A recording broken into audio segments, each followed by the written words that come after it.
yang menghubungkan dua titik pada lingkaran. Perhatikan gambar berikut ini.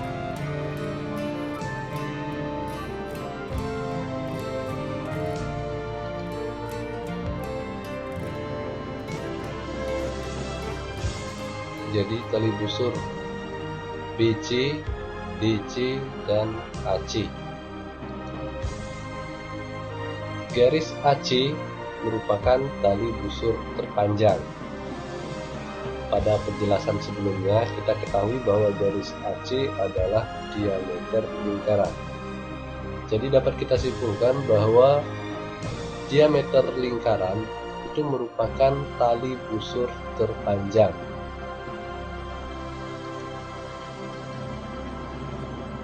Selanjutnya yang keenam, apotema. Apotema merupakan ruas garis yang ditarik dari titik pusat lingkaran dan tegak lurus terhadap tali busur. Perhatikan gambar berikut ini. Garis OE itu merupakan garis apotema. Kemudian contoh yang lain misalnya garis OF. Jadi garis OF merupakan apotema, yaitu garis yang melalui titik pusat lingkaran dan tegak lurus terhadap tali busur DC. Kemudian yang berikutnya, juring. Juring adalah daerah yang dibatasi oleh dua jari-jari dan sebuah busur. Perhatikan gambar. Ini merupakan contoh juring AOB. Kemudian juring AOD,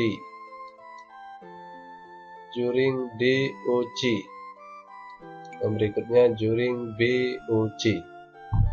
Keempat juring ini kita sebut juring kecil. Ada pula juring besar. Misalnya juring besar AOB.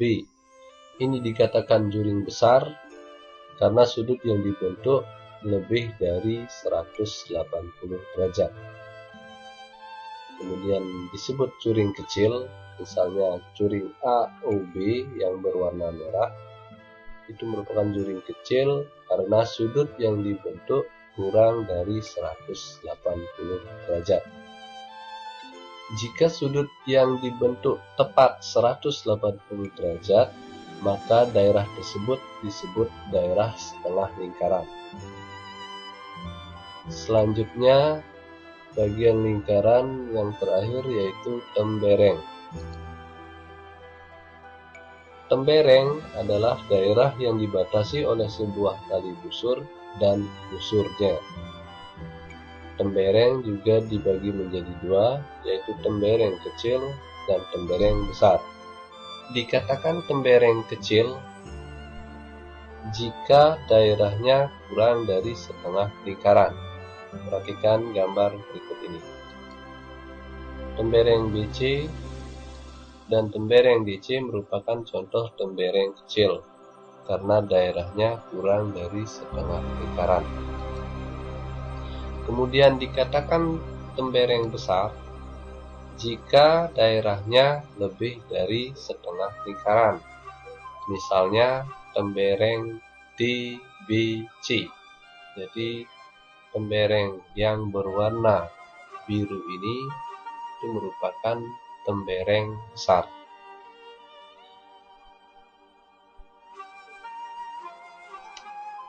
Demikian tadi bagian-bagian lingkaran. Materi selanjutnya, keliling lingkaran. Misalnya kalian sedang berdiri di sebuah air mancur atau di samping air mancur berbentuk lingkaran. Kemudian kalian berjalan mengitari air mancur tersebut.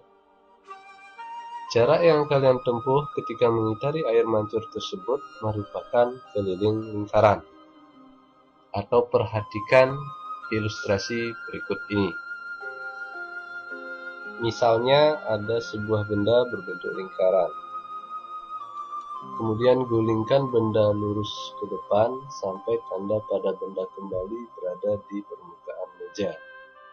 Beri tanda pada permukaan meja tepat berimpit dengan tanda pada benda, misalnya titik B. Ukurlah jarak yang dilalui benda dari titik A ke titik B dengan mistar. Jarak yang didapat merupakan keliling lingkaran benda tadi. Dalam menentukan keliling lingkaran, kita akan menentukan nilai Pi terlebih dahulu. Perhatikan simulasi berikut ini.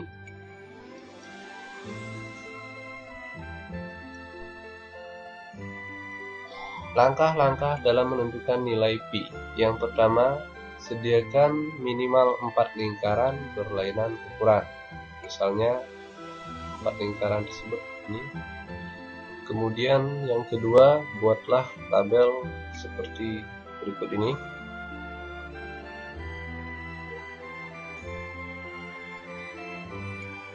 Nilai perbandingan antara keliling lingkaran dengan diameter lingkaran menghasilkan nilai yang tetap pada kolom yang terakhir. Yang selanjutnya nanti disebut dengan nilai Pi. Pada akhirnya kita akan menemukan nilai Phi 3,14 atau Phi sama dengan 22/7. Demikian tadi cara menentukan nilai Phi.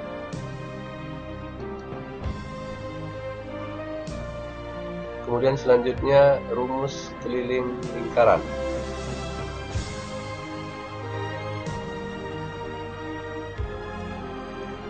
Garis AB merupakan diameter lingkaran. Kemudian garis AO itu merupakan jari-jari lingkaran. Begitu juga dengan OB juga merupakan jari-jari lingkaran. Sehingga panjang diameter itu sama dengan 2 kali jari-jari atau D sama dengan 2 kali R. Sehingga rumus untuk keliling lingkaran sama dengan Phi kali D atau 2 kali Phi kali R.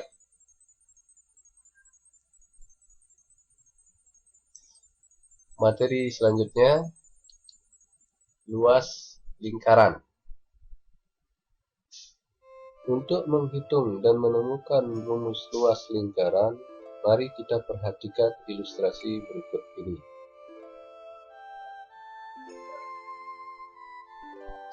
Buat sebuah lingkaran dengan jari-jari 10 cm.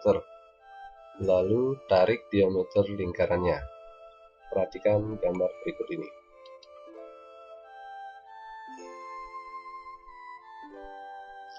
Bagi lingkaran 16 juring dengan besar sudut 22,5 derajat.